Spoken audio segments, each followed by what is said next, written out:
Ok, ce matin, je veux juste t'exhorter sur le thème. En fait, je veux qu'après ceux qui dirigent la prière puissent changer. C'est comprendre la grâce. Comprendre la grâce. Au départ, on voulait parler de la grâce. La grâce me suffit, m'est suffisante. Mais on a dû changer. Mais ce n'est pas bien grave. Alléluia. Comprendre la grâce. Comprendre la grâce. Dis avec moi, comprendre la grâce. Tu peux le dire mieux que ça. Tu peux faire mieux que ça. Comprendre la grâce. Tu peux faire mieux que ça. Comprendre la grâce. C'est un sujet qui est très vaste, n'est-ce pas? Je vais juste introduire. Et puis les autres dimanches, par la grâce de Dieu, on verra comment le Seigneur va nous conduire. On va essayer de décrypter la grâce. Mais j'aime bien utiliser des images. J'aime bien utiliser des textes pour faire sortir certaines leçons sur la grâce. Amen. Amen, amen, amen. Il faut comprendre que la grâce touche tellement d'aspects de la foi chrétienne. Elle touche tous les aspects de la foi chrétienne. La grâce touche tous les aspects de la foi chrétienne. Ou bien de la vie chrétienne. La grâce touche tous les aspects. Tu sais, nous sommes devenus chrétiens par la grâce de Dieu. Parce que nous étions éloignés de Jésus-Christ, éloignés de Christ. Il a fait de nous des chrétiens par sa grâce. Amen. Je veux prêcher avec toi ce matin. Amen. Lisons Ephésiens 2, le verset. Ephésiens 2, je pense le verset 8. Ephésiens 2, le verset 8. Waouh. Ephésiens 2, le verset 8. Il dit, car c'est par la grâce que vous êtes sauvés. Donc il parle de toi, il parle de moi.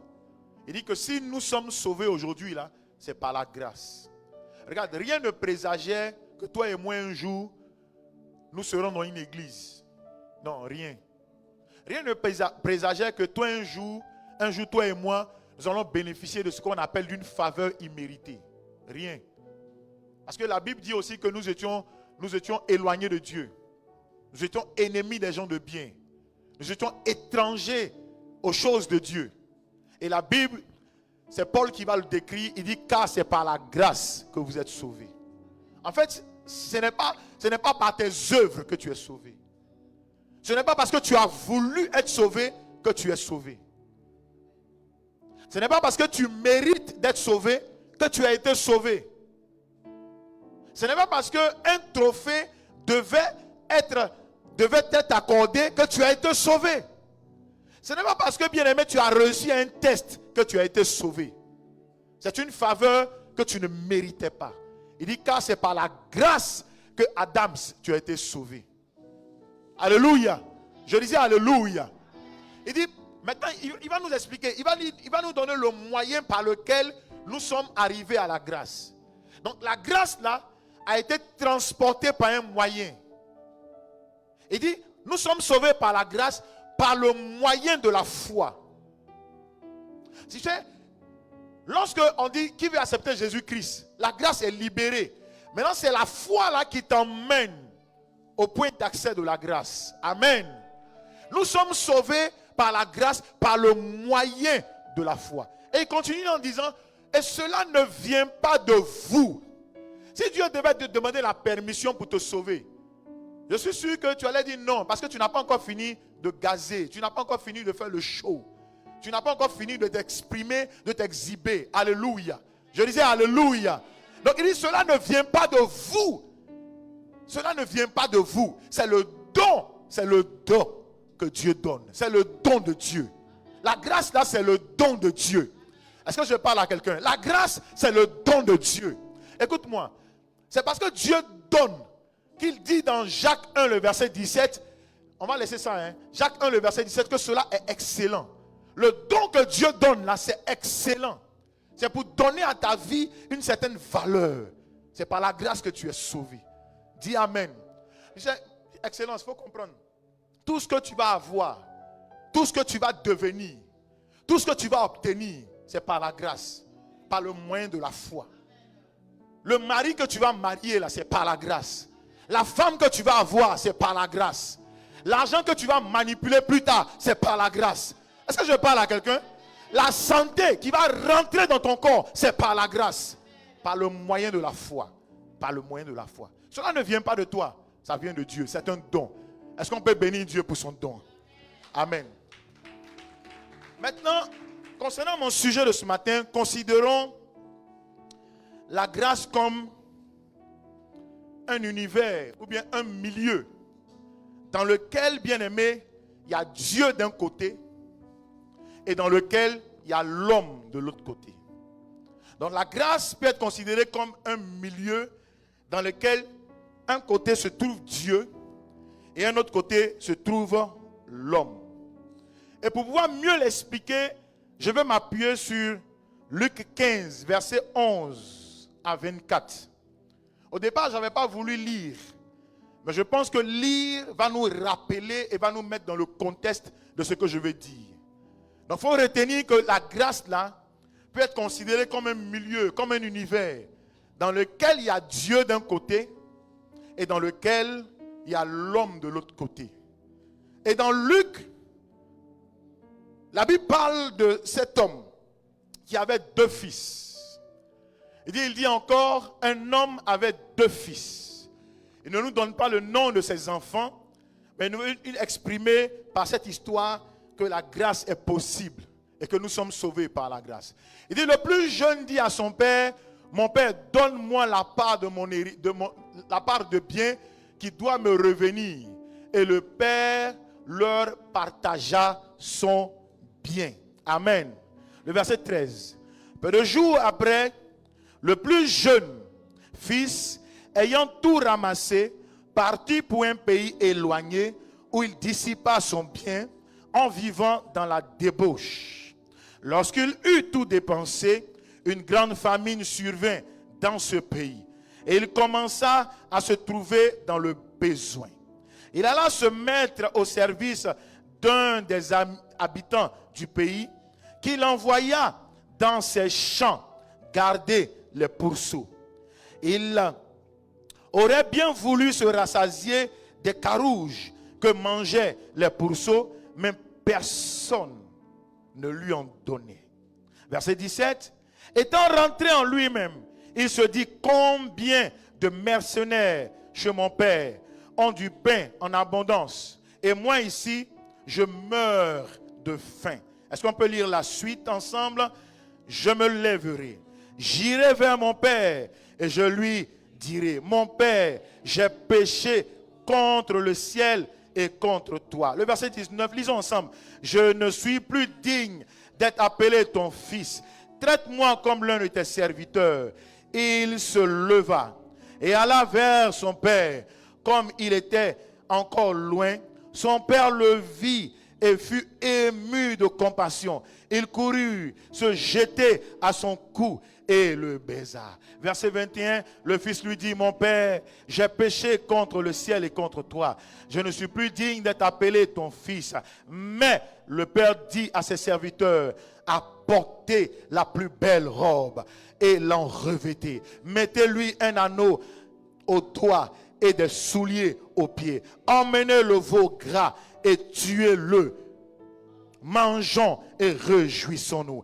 Car mon fils que voici était mort et il est revenu à la vie. Il était perdu et il est retrouvé. Et il commençait. Alléluia. C'est très intéressant. Donc il y a 2 mondes. Là où se trouve le Père et puis là où se trouve l'homme. Quelqu'un me dit Amen. De ce texte-là, je vais tirer 3 petites leçons. Et puis je vais continuer dans un autre texte où je vais tirer 2 ou 3 leçons. Amen. La première leçon que je vais tirer de ce texte-là, c'est que l'homme fait des erreurs. L'homme fait toujours des erreurs. Je suis en train de t'aider à comprendre la grâce. Parce que si tu ne comprends pas la grâce, tu risques de la bafouer et puis tu risques de penser que ça vient de toi. L'homme fait des erreurs. L'homme fera toujours des erreurs. Et puis nous avons un Dieu qui va trouver une stratégie pour récupérer l'homme, pour le ramener malgré qu'il ait fait des erreurs. Donc dans le monde dans lequel nous sommes, nous avons Dieu d'un côté, nous avons l'homme de l'autre côté, et l'homme fera toujours des erreurs. Mais nous avons un Dieu qui va chercher à trouver une stratégie. Comment faire pour ramener cet homme-là qui a fait des erreurs? Écoute-moi, chère excellence. Dieu ne tient pas compte de nos erreurs pour nous justifier. Mais il s'appuie sur sa grâce pour nous accorder le salut. Parce que s'il est d'un côté et qu'il nous regarde en train de faire des erreurs et qu'il nous abandonne, nous serons perdus. Il va toujours trouver des stratégies pour ramener ton cœur. C'est pour ça que frère, même quand quelqu'un rétrograde, Dieu va chercher à trouver une stratégie pour ramener son cœur. C'est ça la grâce. Donc toi qui regardes les gens qui ont rétrogradé hier et qui sont revenus dans la maison, ou bien qui ont tué hier et qui sont revenus dans la maison, ne sois pas choqué. C'est Dieu qui est en train de trouver des moyens pour ramener le cœur de cette personne. C'est ça la grâce. La grâce là, elle est disponible pour tout le monde. À condition que la foi t'y accompagne. Quelqu'un me dit amen. Donc le fils prodigue a fait des erreurs. Il a fait des erreurs. Le fils prodigue a pris l'argent, il allait vivre dans la débauche, il allait vivre n'importe comment. Tu sais, l'autre enfant qui était dans la maison, le plus grand, sa réaction, c'est la même réaction que nous avons. Quand le fils prodigue est revenu, le grand dit, mais pourquoi? Moi je suis là depuis, je ne bénéficie de rien. Et c'est ce que nous sommes, c'est ce que nous manifestons. Quand on voit quelqu'un qui revient, Dieu a souffert, ou bien, excusez-moi du thème, c'est trop exagéré. Dieu a peiné, c'est trop exagéré. Dieu bien-aimé a pensé que cet homme-là, il ne doit pas se perdre. Je le ramène à moi. Mais toi, tu es là et puis tu dis, mais pourquoi Dieu fait ça? Pourquoi Dieu fait ça? C'est la première leçon. La deuxième leçon, c'est que Dieu a trouvé une façon si paternelle de garder ses bras ouverts, même quand l'homme lui avait tourné le dos. Dieu a trouvé, ou bien Dieu trouve toujours une façon paternelle de garder ses bras ouverts. Tu sais, excellence, quand quelqu'un a tourné le dos à Dieu, Dieu ne l'abandonnera jamais. Dans notre conception de tous les jours, on pense que Dieu va venir, il va ouvrir la terre et puis les gens là vont mourir. Dieu va les frapper. Et c'est ce que beaucoup de chrétiens disent. Dieu va te frapper. Dieu va t'humilier. Écoute-moi, on n'est plus dans l'Ancien Testament. Dieu manifeste sa grâce. Il ouvre ses bras pour tenter de te ramener dans ses bras. Dis Amen. Regarde le Père. Il voit son fils venir de loin. Il lui ouvre les bras. Il est réjoui. Il est content à l'intérieur de lui. Pourquoi? Son fils qui était perdu, qui était mort, est revenu à la vie. Et que la grâce tombe sur toi ce matin. La troisième leçon, c'est que Dieu trouvera un mécanisme, même bien aimé, quand l'homme est allé très loin de lui, il trouvera un mécanisme pour le ramener. Et c'est ce que cette histoire-là nous enseigne ce matin.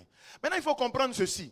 Quand Dieu ouvre son bras, qu'est-ce qui se trouve dans la grâce de Dieu? Qu'est-ce qui se trouve dans la grâce de Dieu que nous devons chercher à comprendre? Dans la grâce de Dieu se trouve la fidélité de Dieu. Dans la grâce de Dieu se trouve la fidélité de Dieu. La fidélité veut dire la constance de Dieu. La constance de Dieu. Tu sais, même quand tu lui tournes le dos, même quand tu vas très loin, tu reviendras trouver sa constance. Lui, il n'a pas changé. Lui, il demeure le même. Hier, aujourd'hui, éternellement. C'est un Dieu qui n'a ni homme de variation, ni changement. Quand tu reviens à lui, tu trouves sa fidélité. Tu trouves sa fidélité. Dans la grâce de Dieu, tu trouveras son amour. Tu trouveras son amour. Tu trouveras son amour.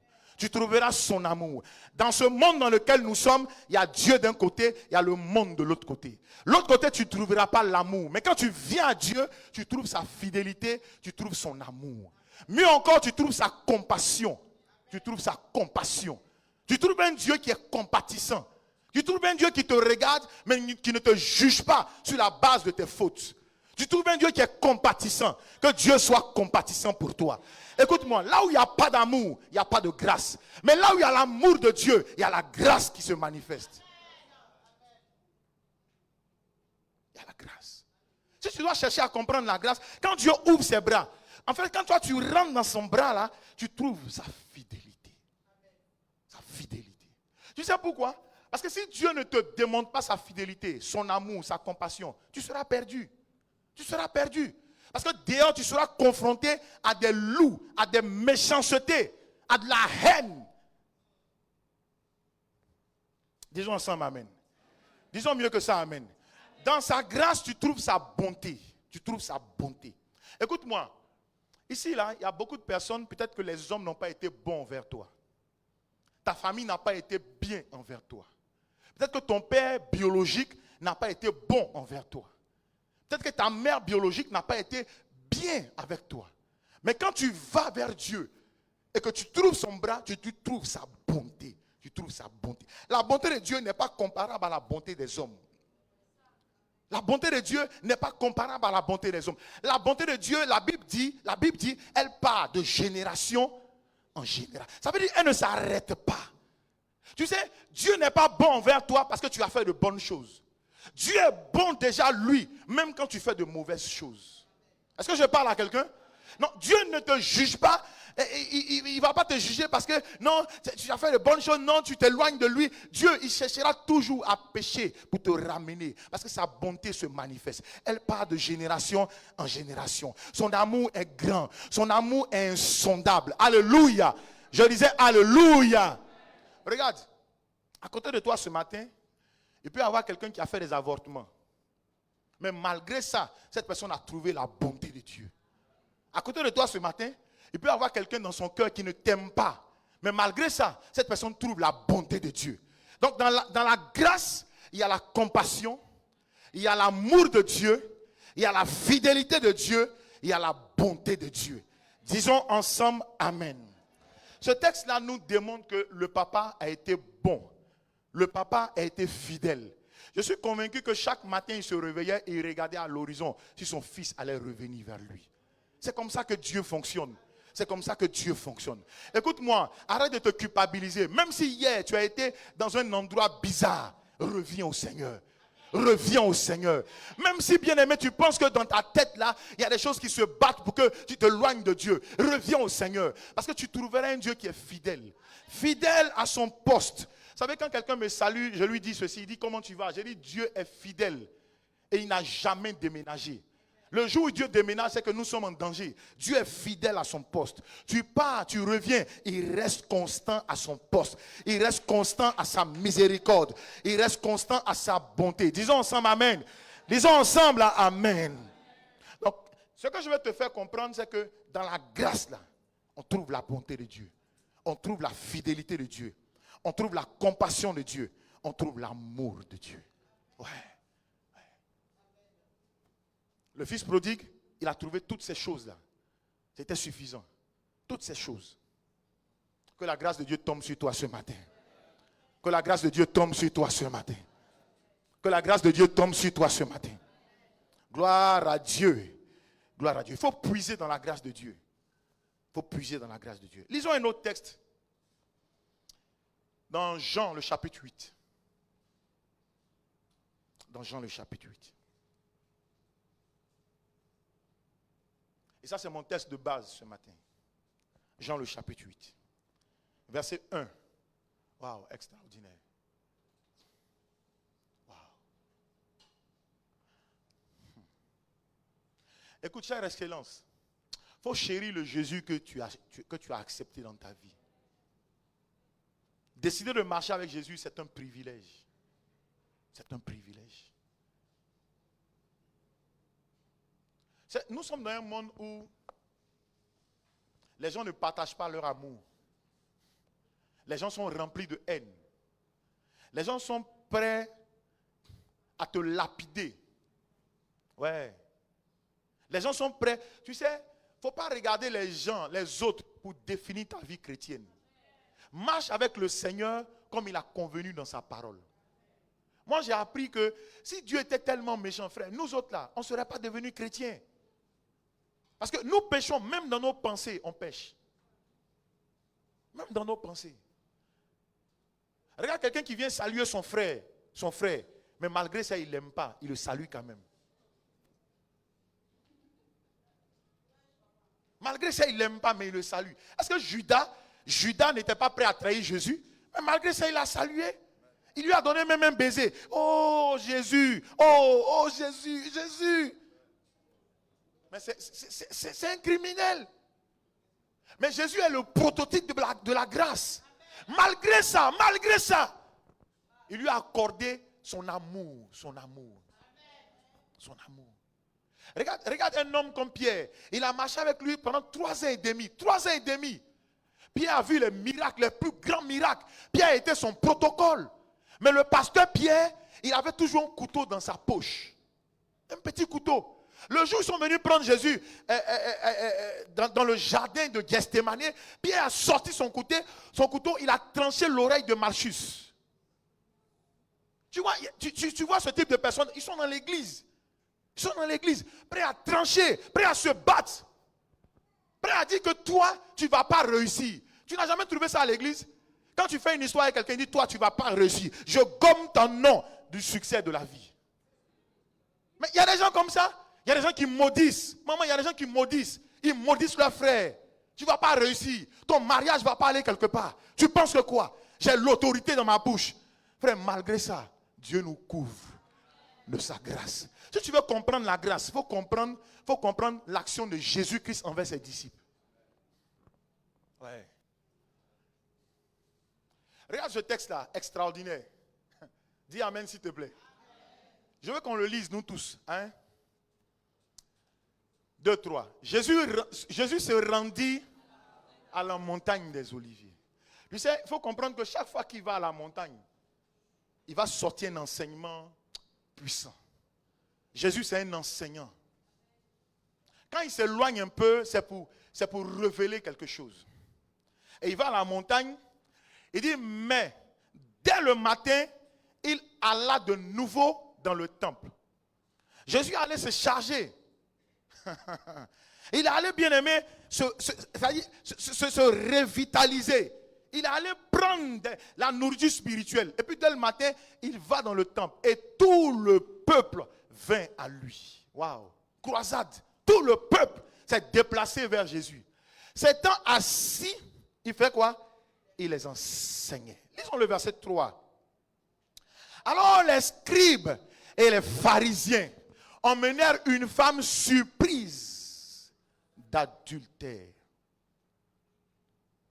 Et la plaçant au milieu du peuple, il dit à Jésus, Maître, cette femme a été surprise en flagrant délit d'adultère. Je ne vais pas t'expliquer ce que c'est que l'adultère. Tu sais. Gloire à Dieu. Tu sais, non, n'est-ce pas? Amen. Lisons la suite. Moïse dans la loi, c'est eux qui disent ça. Moïse dans la loi nous a ordonné de lapider de telles femmes. Toi donc, que dis-tu? Il disait cela pour l'éprouver, afin de pouvoir l'accuser. Mais Jésus, s'étant baissé, écrivait avec le doigt à terre. Et le verset suivant dit ceci. Comme il continuait à l'interroger, il se releva et leur dit que celui de vous qui est sans péché jette le premier la pierre contre elle. Le verset 8, lisons ensemble. Et s'étant de nouveau baissé, il écrivait sur la terre. Le verset 9.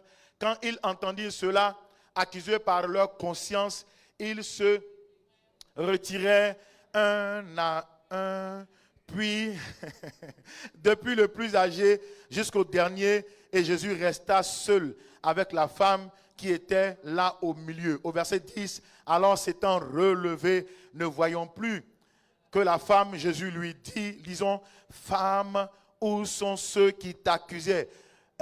Personne ne t'a-t-il condamné? Elle répondit, non, Seigneur. Et Jésus lui dit, je ne te condamne pas non plus. Va. C'est très intéressant. Cette histoire-là révèle 3 côtés. Le premier côté, c'est cette femme qui a été surprise en flagrant délit d'adultère. Ma question, c'est où était l'homme?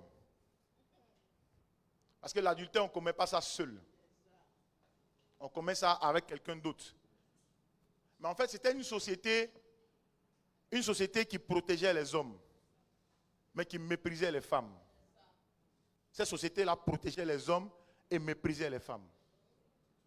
Donc on emmène seulement la femme auprès de Jésus. Tu dis que tu es un grand maître, donc on t'emmène la femme là. Et puis tu vas régler le problème. Le deuxième côté, c'était les scribes, les pharisiens, les hommes de la loi, les hommes qui maîtrisent tout. Et le troisième côté, c'était Jésus-Christ. Amen. Mais ce que je vais te faire révéler, c'est que dans ce texte-là, il y a deux problèmes. Le premier problème, c'est celui de la femme qui a été prise en flagrant délit d'adultère. Mais le deuxième problème, c'est parce qu'il voulait se saisir du problème de la femme pour accuser Jésus-Christ. Il voulait accuser Jésus-Christ. Il voulait accuser Jésus-Christ. Il voulait l'accuser. Mais vous savez, Jésus-Christ, c'est un homme qui est très sage. On ne peut pas l'accuser parce qu'il vient de la montagne. Est-ce que je parle à quelqu'un? Il est descendu de la montagne pour enseigner un principe. Amen. Je disais amen, amen, amen, amen. Dis amen s'il te plaît. Tu sais, mon premier point, ma première leçon, ce que tu dois comprendre. Ce que tu dois comprendre. Celui qui a des mots pour se défendre n'a pas besoin de grâce. Celui qui a des mots pour se défendre n'a pas besoin de grâce. Cette femme-là, elle n'avait aucun mot pour se défendre. Elle ne savait pas quoi dire. Ce qu'ils ont vu là, c'est vrai. Elle est sortie avec cet homme. Mais elle avait besoin d'une seule chose, la grâce. Mais si elle se défendait, elle n'avait pas besoin de grâce. Excellence, partout où tu vas avoir des arguments, la grâce ne te sera pas accordée. La grâce vient là où toi tu n'as aucun mot pour te défendre. Là où tu n'as aucune expression à présenter devant Dieu. C'est là où la grâce se manifeste. Là où, bien aimé, les hommes t'acculent et tu ne sais pas quoi faire, quoi dire. C'est là où la grâce se manifeste. Que la grâce arrive vers toi. Regarde Joseph. Dieu prend Joseph de sa maison. L'homme aux plusieurs couleurs dans la tunique. Ses frères le jettent. Il arrive, bien aimé, au marché où on vendait les esclaves. Joseph n'avait aucun argument, mais la grâce l'a sélectionné et l'a emmené dans la maison d'un homme puissant.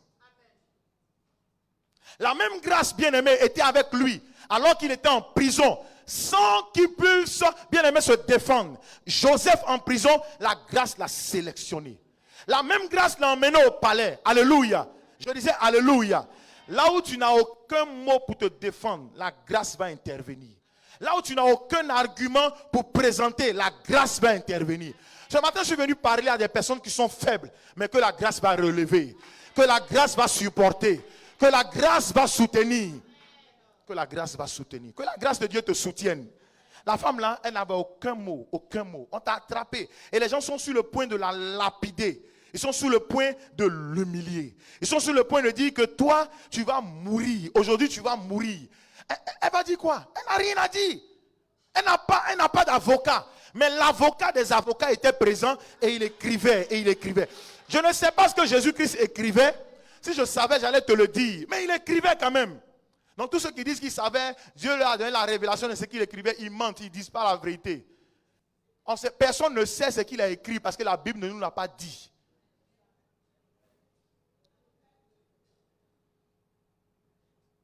Il y a un thème d'un message, quelqu'un a fait un prospectus, les secrets de ce que Jésus-Christ a écrit. Frère, je te dis une chose, il ment. Il ment. Faut même pas... Les secrets de ce que Jésus-Christ écrivait par terre. Si les gens savaient ça, là, Jean allait nous révéler. Luc allait nous révéler. Parce que tout est dedans. Les secrets de ce que Jésus-Christ écrivait. Décrypter ce que Jésus-Christ écrivait. Frère, ils mentent. Si tu veux faire leur dire que Pasteur Adam dit c'est faux, ils mentent. Ils mentent. C'est même pas vrai aujourd'hui. Donc si je savais ça, j'allais te le dire. Comme je ne sais pas, je vais m'appuyer sur la grâce. L'avocat des avocats était là et il écrivait quelque chose par terre. Quand il a relevé sa tête, il a vu une femme qui était frêle, fébrile, qui n'avait pas d'argument pour se justifier. Mais cet avocat-là a pris sa place Et il a posé une question. Mais où sont tous ceux qui t'accusaient? Où sont-ils? Où sont-ils? Que la grâce de Dieu te localise. Oh, ton amen, tu vois, ton amen est bizarre. Que la grâce de Dieu te localise. La deuxième leçon. La grâce, c'est lorsque vous accordez à Dieu de parler sur votre vie, sans que vous lui disiez ce qu'il doit dire. Lorsque vous accordez à Dieu de parler sur votre vie. Ce qui se présente ici, c'est que quand il se lève, elle n'a même pas eu le temps de dire ne me condamne pas, que lui-même il dit, où sont ceux qui t'ont accusé?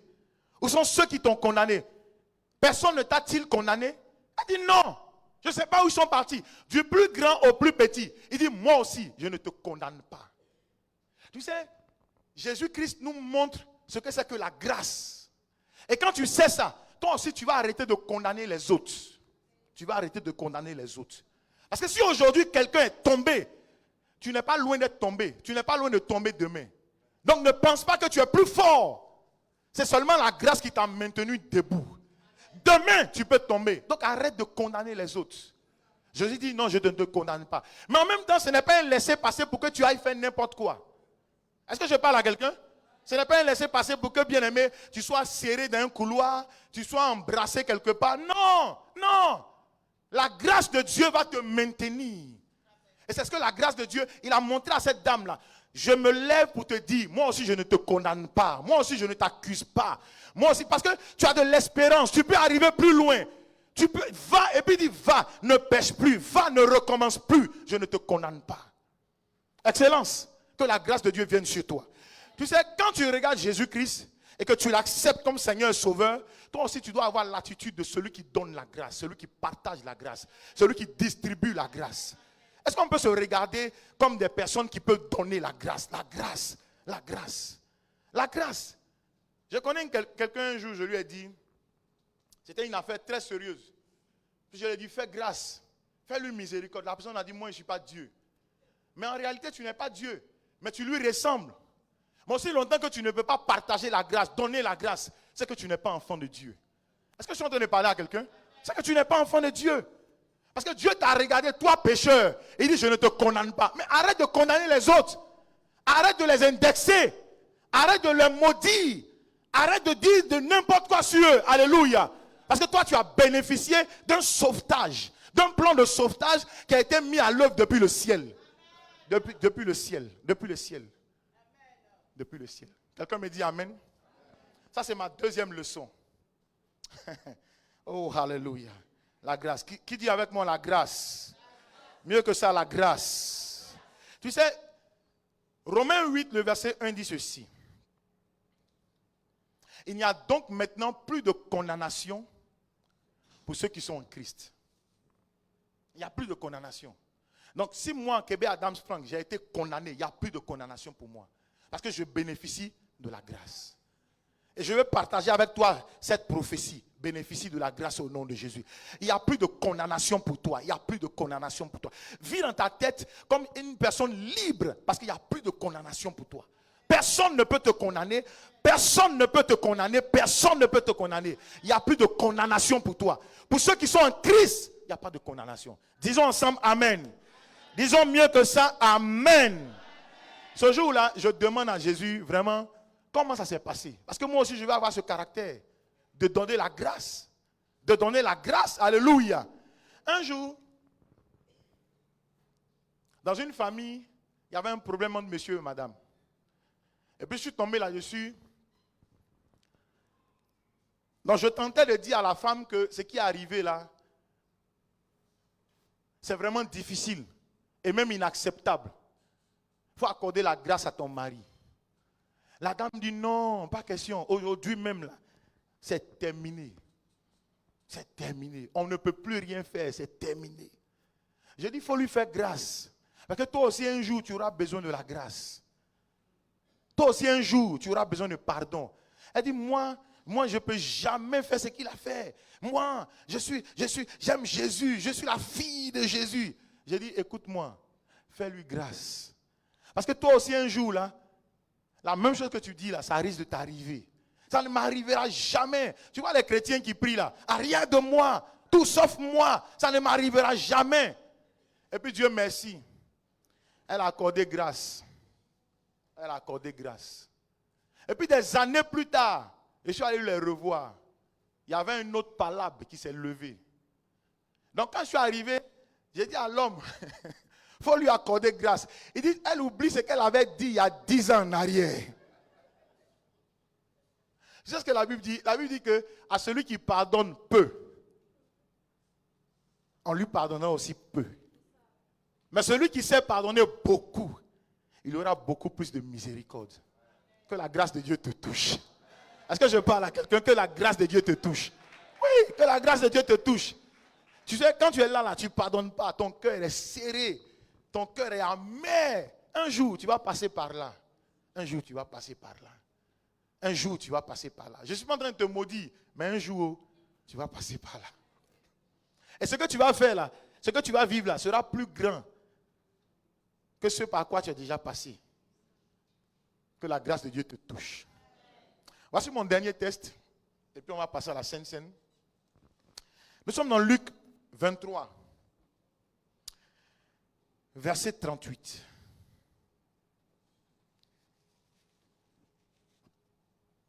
Luc 23, verset 38.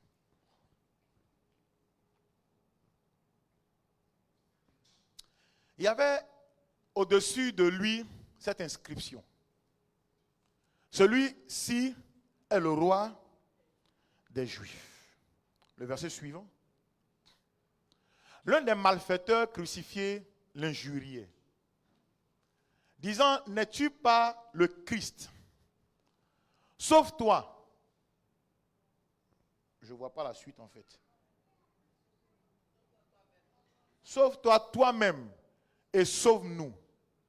Continuons. Mais l'autre le reprenait et disait, je veux que tu regardes ça de très bien, de très près. Il dit, ne crains-tu pas Dieu? Toi qui subis la même condamnation que cet homme. Amen. Lisons la suite rapidement. Il dit, pour nous, c'est justice, car nous recevons ce qu'on mérite nos crimes, ce qu'on méritait nos crimes. Mais celui-ci n'a rien fait de mal. La suite rapidement. Et il dit à Jésus, souviens-toi de moi quand tu viendras dans ton règne. Jésus lui répondit, je te le dis en vérité, aujourd'hui tu seras avec moi dans le paradis. Écoute-moi très bien, c'est très extraordinaire. Tu sais, tout le monde peut avoir la grâce. C'est ce que j'ai dit dès le départ. Mais je vais te surprendre.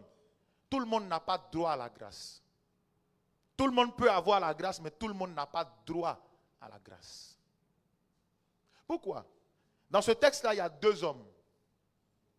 Il y a deux hommes. Et il y a Jésus-Christ. Donc je reviens à mon histoire. Un côté de l'univers, il y a Dieu, il y a notre papa, et puis de l'autre côté, il y a les hommes. Donc il y a deux hommes. Et les deux sont des malfaiteurs, des malfrats, des tueurs et des bandits. Quelqu'un me dit Amen. Jésus-Christ est aussi condamné comme eux, il est sur la croix. Il y a un qui a une attitude désinvolte, une attitude de mépris.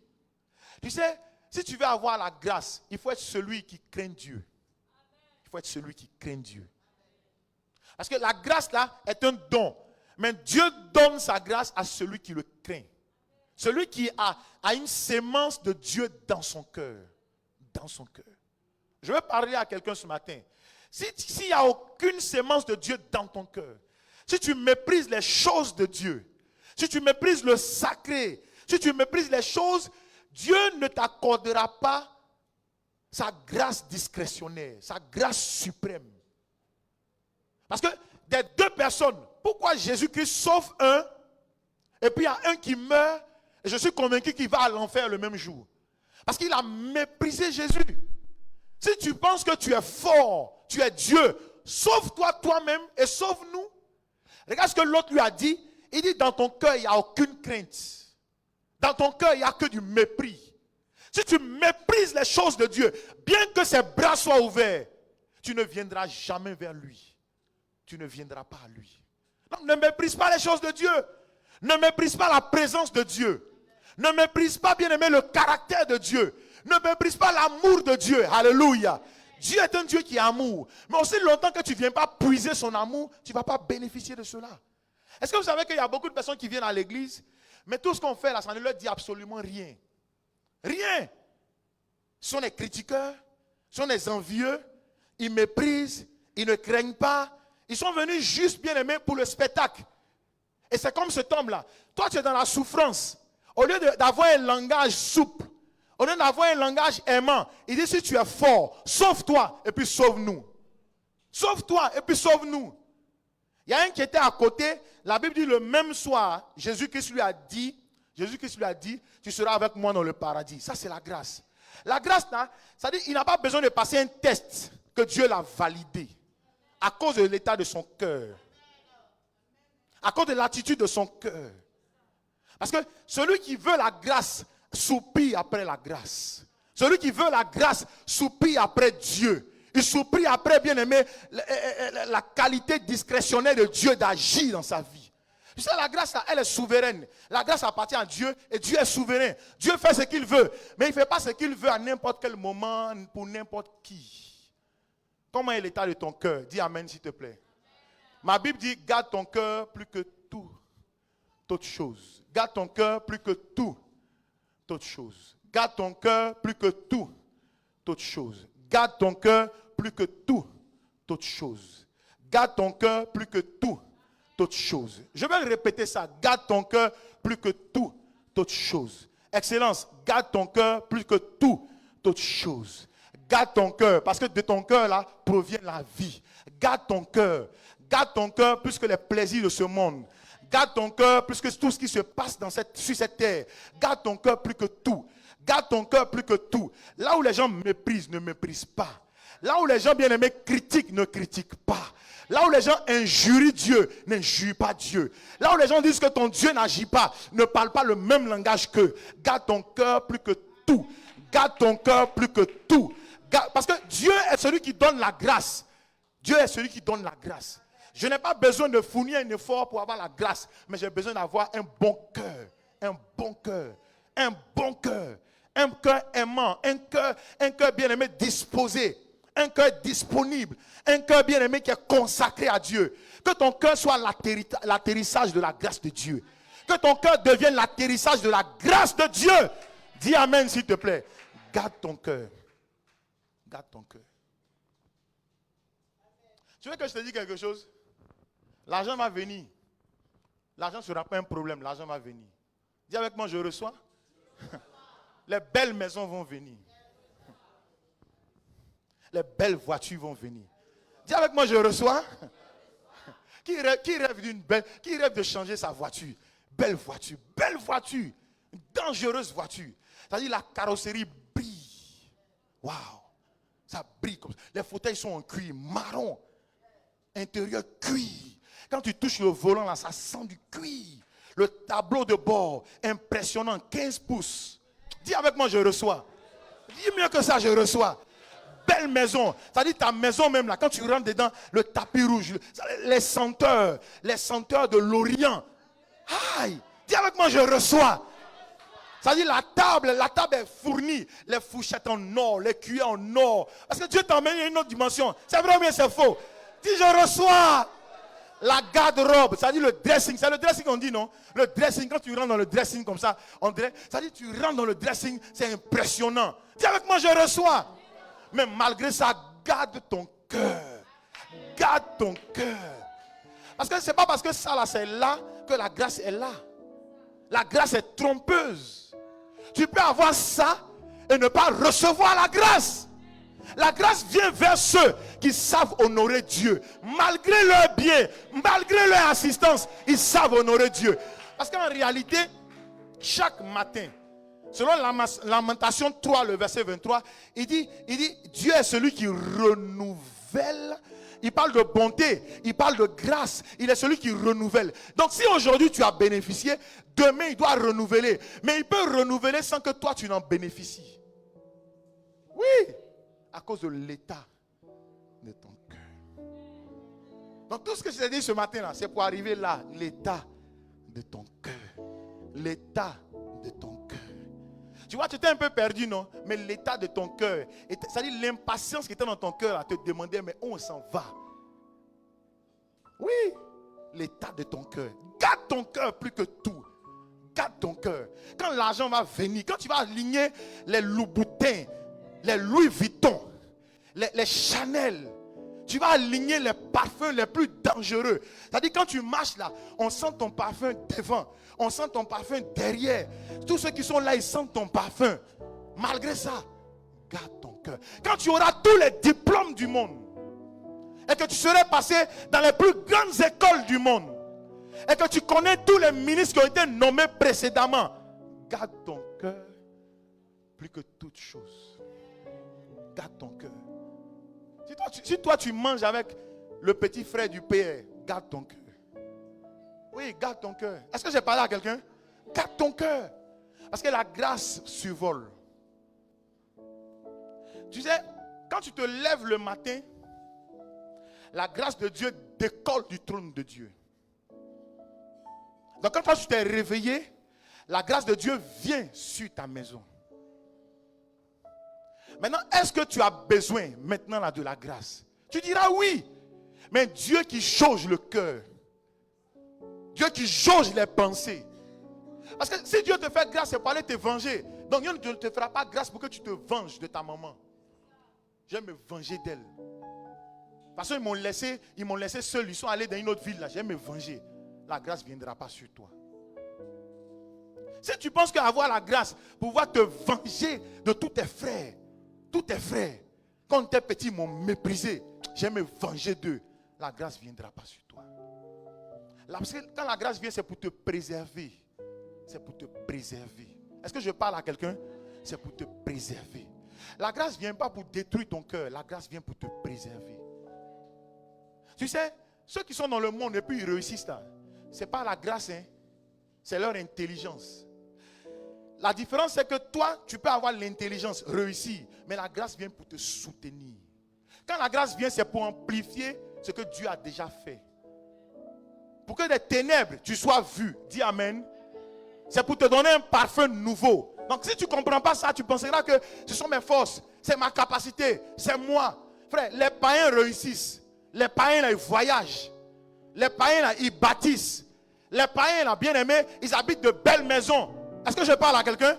Mais le chrétien qui va habiter aussi de belles maisons, qui va voyager, ce qui va le soutenir, c'est la grâce. Pour que son cœur ne puisse pas s'emballer. Pour que son cœur ne puisse pas s'emballer. Sinon, voyager là, tout le monde va voyager. Toi-même, tu vas voyager. Donc, ça sert à quoi de venir te dire tu voyageras? Je ne te dirai pas tu vas voyager. Parce que dans le programme de Dieu, là, il veut faire du bien à ses enfants. Tu mangeras les meilleures productions. Alléluia. Il y a un temps pour Garba. Il y a un temps bien aimé pour les poissons, les bons poissons. Les caviars, les thons, les caviars, les sosos, les sols, les mérous. Il y a un temps. Est-ce que je parle à quelqu'un? Il y a un temps pour être en classe économique. Il y a un temps pour être en business. Est-ce que je parle à quelqu'un? Non, toi aussi, tu n'es pas exemple de cela. Tu voyageras. Mais je n'ai pas besoin de te le dire. Mais quand ça va arriver, que ton cœur soit préservé. Que ton cœur soit préservé. C'est là on dira que tu as la grâce. Parce que quelqu'un est orgueilleux. À côté de lui, là, il y a un homme qui manifeste une puissance. Mais il est calme. Ça, c'est la grâce. La grâce ne te rend pas orgueilleux. Dis Amen. Dis mieux que ça, Amen. Ouais. Dis mieux que ça, Amen, s'il te plaît. La grâce ne te rend jamais orgueilleux. Jamais, jamais. Si tu vois quelqu'un qui est orgueilleux, qui manifeste tout ça, c'est qu'il n'a pas la grâce. Parce que, écoutez, la grâce, ça c'est pas, les choses vont venir. Les choses, ça vient pour tout le monde. Quand il pleut sur le bon. Il pleut sur qui encore? Sur le mauvais. S'il te plaît, regarde à côté de chez toi, à la maison là. Celui qui est en face là, c'est un enfant d'Ismaël. Il est aussi dangereux comme toi. N'est-ce pas? Mais regarde comment il se comporte. La grâce n'est pas là-bas. Maintenant, toi, comment on va savoir que tu as la grâce? Malgré ce que tu as, tu es aussi dangereux. Mais quand tu salues les gens, tu fais, tes anciens amis restent toujours tes amis. Ah, mon frère. Parce que tu connais ce qu'on appelle l'amour, la bonté, la fidélité, la compassion. Tu ne sais pas où tu es passé. Excellence, tu ne sais pas où tu es passé. Tu n'as pas fait ça. t'appelle dans ton ancien quartier. Non, je ne suis plus à votre niveau. J'ai changé de niveau. Je suis dans une nouvelle saison de ma vie. Frère, si tu fais ça, la grâce n'est pas pour toi. Si tu fais ça, la grâce n'est pas pour toi. Écoutez, chrétiens, arrêtons d'être orgueilleux. Les chrétiens sont trop orgueilleux. Parce que souvent, les pasteurs disent, nous sommes dans la plus belle église. Nous avons la plus belle église. Ce n'est pas belle église qui envoie au ciel. C'est l'état de ton cœur. Les chrétiens. Si chrétien ici, là, je finis, hein, il a une nouvelle habit, nouvelle chaussure, nouvelle voiture. Donne-moi une clé de voiture, une nouvelle voiture. Il n'y a pas de clé. Tonton Djigé, donne-moi ta clé. Nouvelle voiture. C'est-à-dire, on est dans la salle en train d'adorer. Il va se regarder un peu. La clé là, tu peux la... Il va faire sa clé aussi.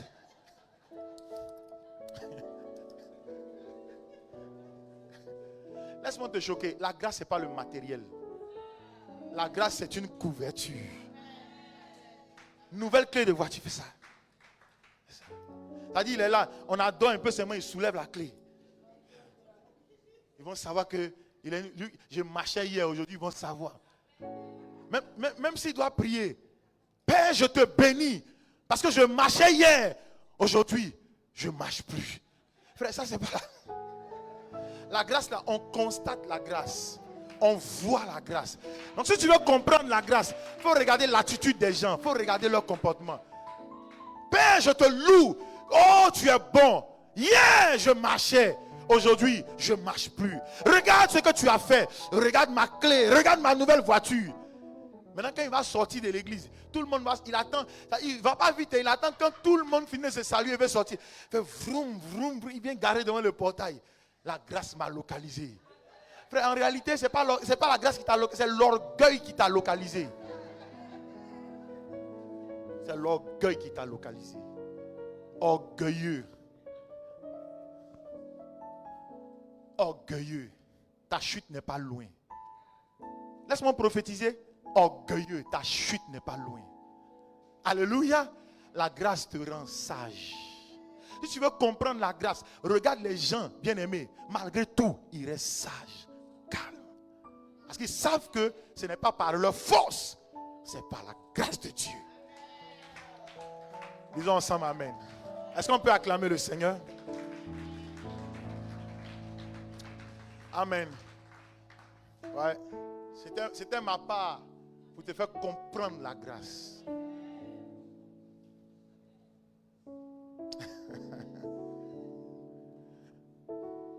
Tu sais ce qui a fatigué la plupart des gens? Ceux qui avaient l'onction. Tu vois, ils avaient l'onction avant. Je vais te donner cette petite. Ils avaient l'onction avant.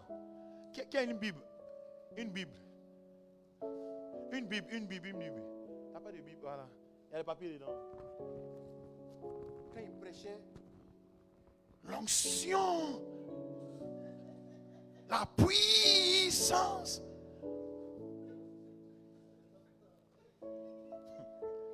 Tu sais, ils n'ont pas duré. Ils n'ont pas duré. Parce que l'onction là, ça vient de Dieu. Ce n'est pas toi. Donc il veut, même quand il prie pour quelqu'un, finir, attrapez. Il veut montrer que ils sont surnaturels. J'ai pas envie de me moquer, loin de là. Mais je suis en train de te dire que quand tu as la grâce là, frère, tu restes calme. Parce que tu sais que ce que tu es en train de faire là, c'est surnaturel, ça ne vient pas de toi. Ça vient de la grâce. Ça vient de la grâce. Ça vient de la grâce. Ouais, ça vient de la grâce. La grâce te fait regarder ton passé et te fait apprécier ton présent. La grâce te fait regarder ton passé. Hier, je n'étais... Vous savez, pardon, si tu veux vivre, marcher, comprendre la grâce. Moi, j'ai regardé les photos, on va les projeter le premier jour du programme. Les photos d'avant, là, frère. On pensait qu'on était bien habillés.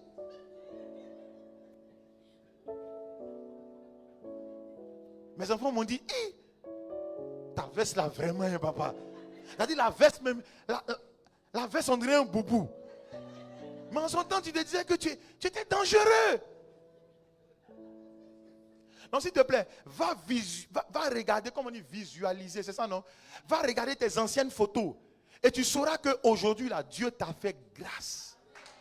Va regarder. Va regarder où tu es quitté. Tu sauras. J'ai vu les photos de 2007 des voix de la foi. Dieu leur a fait grâce Oui, Dieu leur a fait grâce. Est-ce que je parle à quelqu'un? Que Dieu te fasse grâce. Et que tu comprennes la grâce. Chaque jour, tu comprends que je me suis réveillé là, ce n'est pas ma force. Donc ce qui va venir à moi là, ce n'est pas ma force. Je dois préserver, je dois marcher avec la grâce. Amen, amen, amen. Gloire à Dieu, acclamons le Seigneur. Je veux prier rapidement, recevons les dîmes. Recevons les dîmes, on va faire notre Sainte Seine.